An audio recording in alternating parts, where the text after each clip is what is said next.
Леонардо да Винчи покинул этот мир в 1519 году, но созданные им чертежи и поныне функционируют куда эффективнее, нежели конструкции некоторых нынешних инженеров.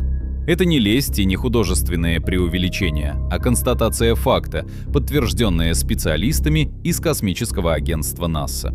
Мы привыкли воспринимать его лишь как живописца, создавшего образ прекрасной дамы с таинственной полуулыбкой, занявшую место во всех мировых учебниках. Однако Мона Лиза оказалась лишь вершиной айсберга, эффектной оберткой, под которой скрывался разум, опередивший все человечество на столетия. В его записных книжках, написанных зеркальным почерком, чтобы скрыть содержимое от посторонних глаз, зашифрованы вещи, от которых у современных ученых буквально отпадает челюсть. Механическое существо, движущееся словно живое. Боевая машина, намеренно выведенная из строя собственным творцом. Скрытая погребальная мелодия, зашифрованная в жестах учеников на фреске. Микроскопические символы в зрачках нарисованной женщины и формула притяжения, записанная за 2 столетия до Ньютона. 5 тайн Леонардо, на которые научное сообщество до сих пор не нашло исчерпывающих ответов.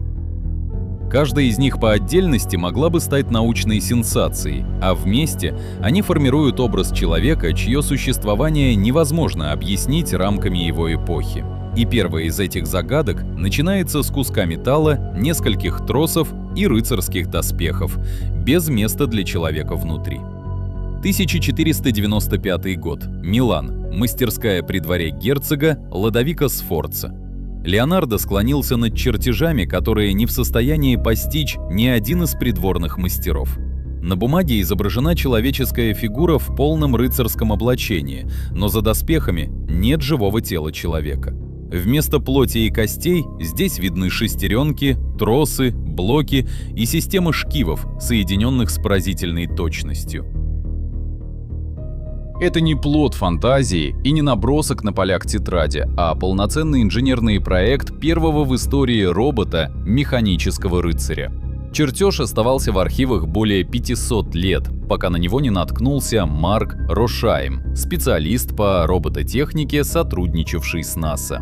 Рошайм решил проверить, был ли Леонардо практиком или мечтателем, и воссоздал робота, строго следуя оригинальным схемам, не добавляя ни одной современной детали. Каждую шестеренку, каждый трос, каждый шарнир он изготовил из материалов, доступных в 15 веке. Движения получились пугающе естественными, без заеданий, рывков или малейшей ошибки в расчете углов поворота. Рошайм позже признался в интервью, что по его спине пробежали мурашки, когда железная рука сгибалась в локте с той же амплитудой, что и человеческая. Каждое сочленение функционировало в точности так, как работает настоящий человеческий сустав, с правильным диапазоном и ограничениями движения.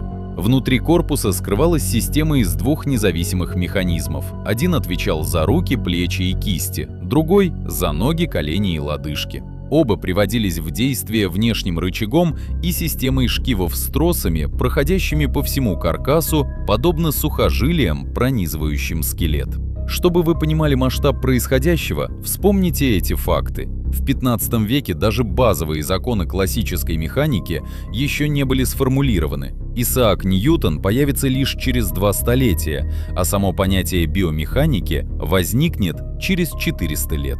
Леонардо же уже точно знал, под каким углом сгибается локтевой сустав, как распределяется нагрузка на тазобедренный и сколько именно уровней свободы необходимо шейным позвонкам. Откуда он это знал?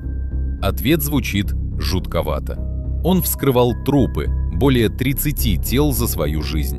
По ночам при свете свечей в анатомическом зале флорентийской больницы Санта-Мария-Нуова он разбирал человеческое тело на составные части, словно инженер разбирает механизм. Церковь запрещала вскрытие, и за эти ночные сеансы ему грозило суровое наказание. Но жажда познания оказалась сильнее страха. Он зарисовывал мышцы, сухожилия и кости с такой дотошностью, что его анатомические атласы опередили медицинскую науку на 300 лет.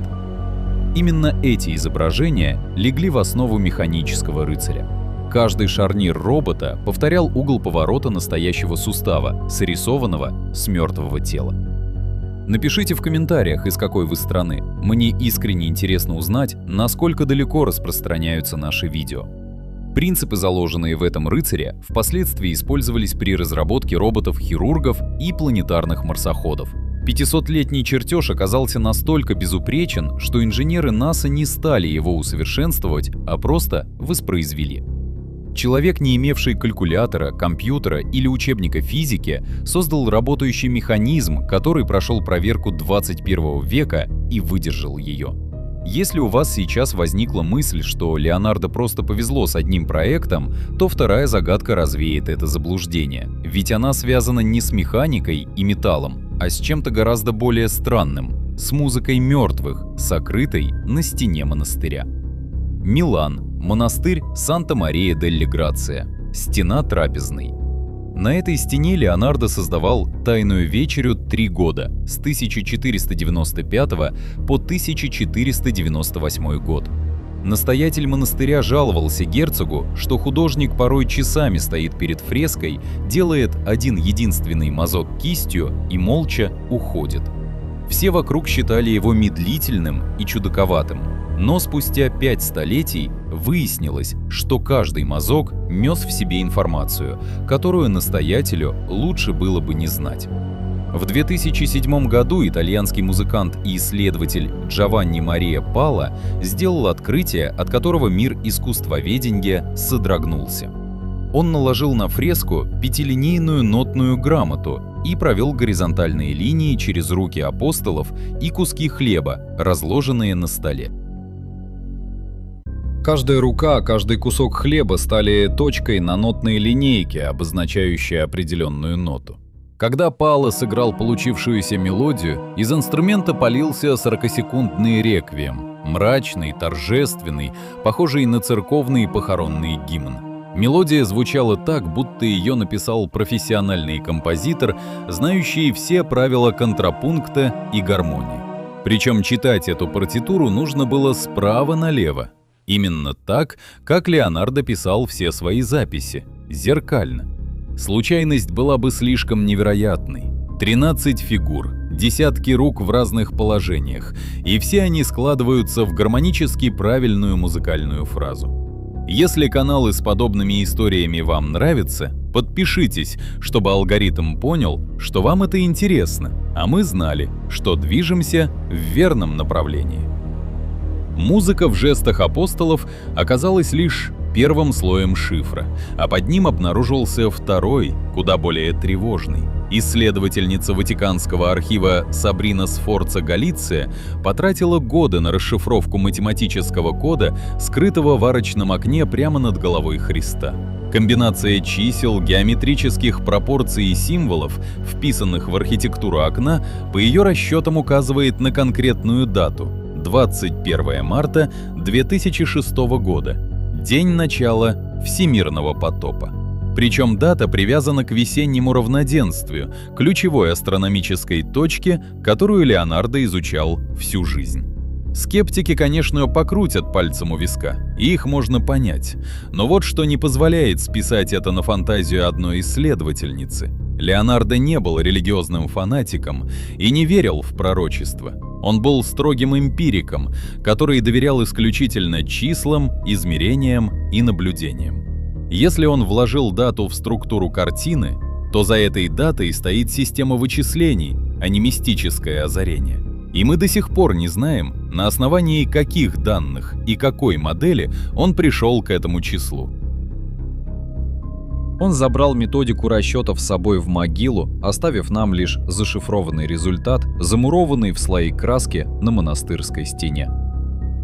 От тайн, сокрытых в живописи, перейдем к тайне, которая прячется в металле и шестеренках. Леонардо был не только художником и ученым, он зарабатывал на жизнь военными заказами. Герцоги и короли платили ему не за картины, а за проекты мостов, осадных машин и укреплений. И самый амбициозный из его военных проектов мог бы изменить историю войн навсегда, если бы не одна странная деталь. Леонардо спроектировал боевую машину, которую мы сегодня без колебаний назвали бы танком. Круглый бронированный корпус, формой напоминающий панцирь черепахи, покрытый наклонными металлическими листами для рикошета снарядов. По всему периметру установлены легкие пушки, способные вести огонь на полные 360 градусов.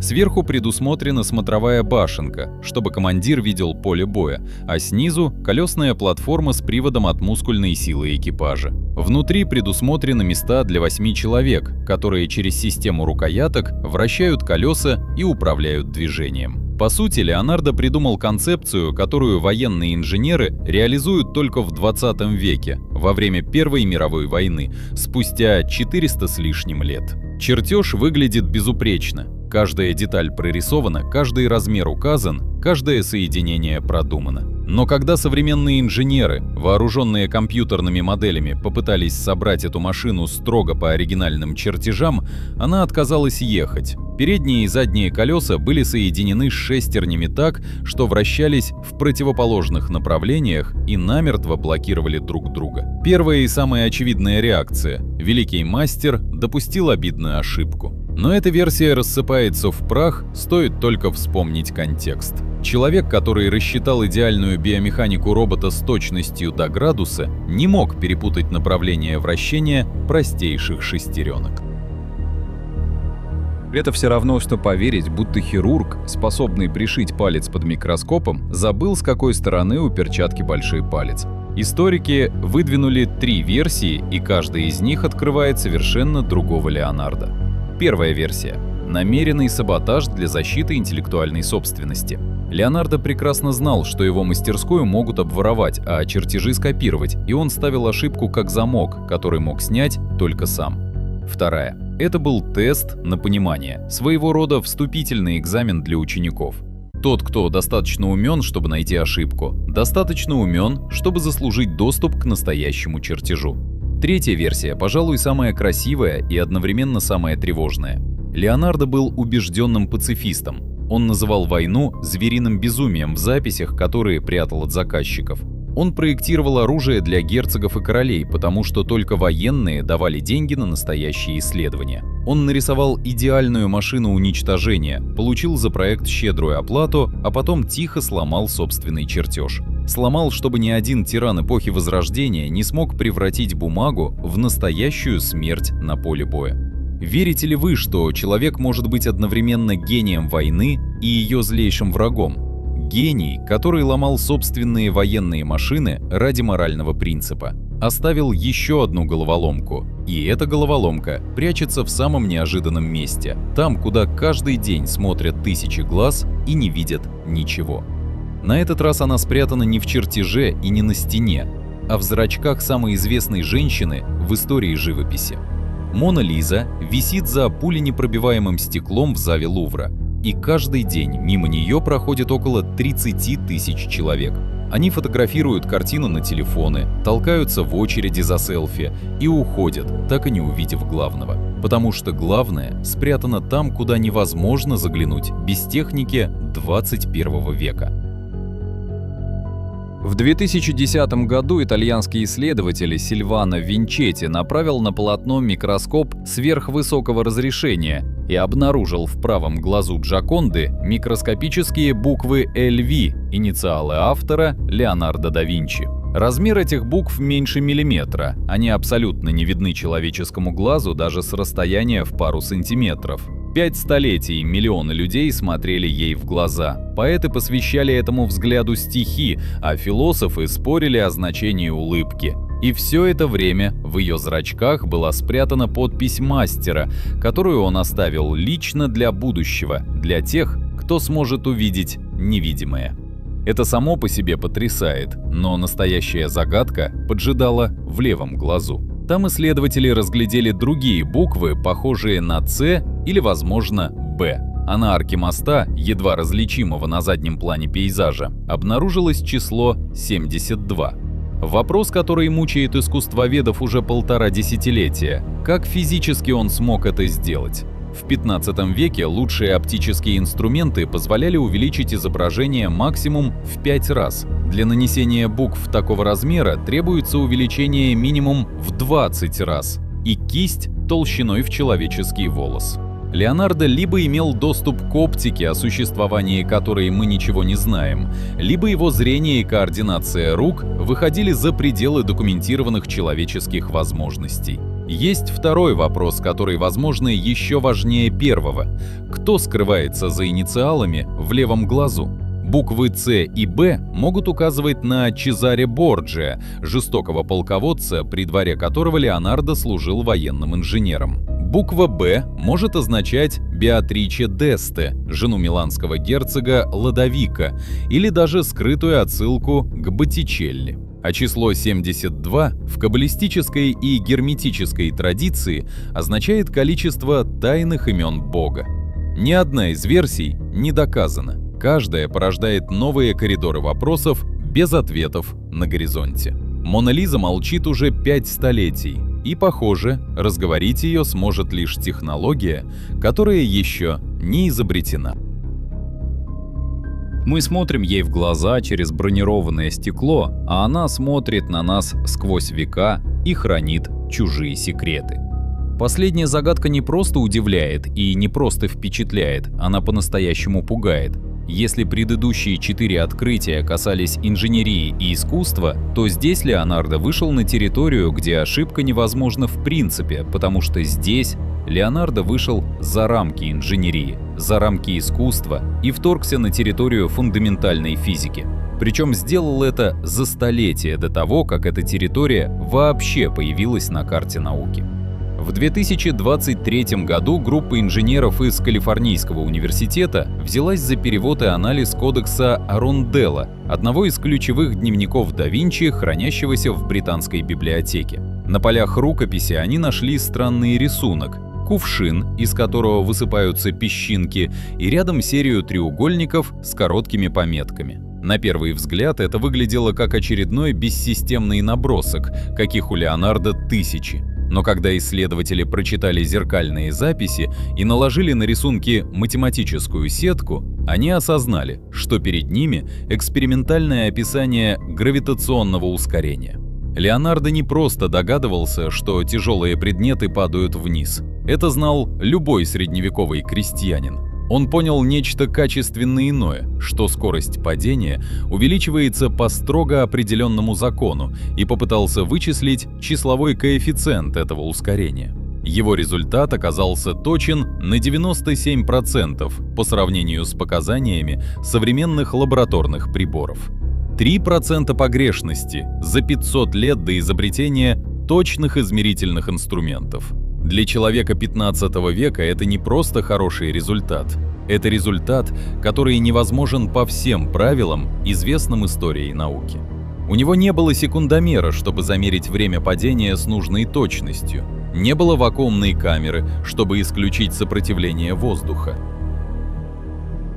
Не было даже десятичных дробей, которые голландский математик Симон Стевен предложит только через 100 лет после его смерти. Он наблюдал за потоком песчинок, падающих из глиняного кувшина, и на основании этого простейшего опыта вывел фундаментальную закономерность. Он заметил, что за равные промежутки времени песчинки пролетают все большее расстояние, и это расстояние растет непроизвольно, а по четкой математической прогрессии. В своих записях он даже нарисовал диаграмму, где вертикальная ось показывала путь, а горизонтальная — время. И получившийся треугольник был первым в истории графиком ускорения свободного падения.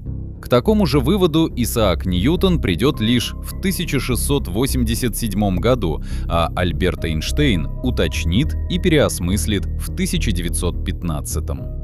Калифорнийская группа особо подчеркнула одну деталь, которая отделяет Леонардо от всех физиков, пришедших после него. Он интуитивно понял, что гравитация связана именно с ускорением, а не с постоянной скоростью. Эта идея, простая на словах, лежит в самом фундаменте общей теории относительности Эйнштейна. Леонардо нащупал ее голыми руками, без алгебраических уравнений, без дифференциального исчисления, при помощи одного лишь визуального мышления и глиняного кувшина с горсткой песка.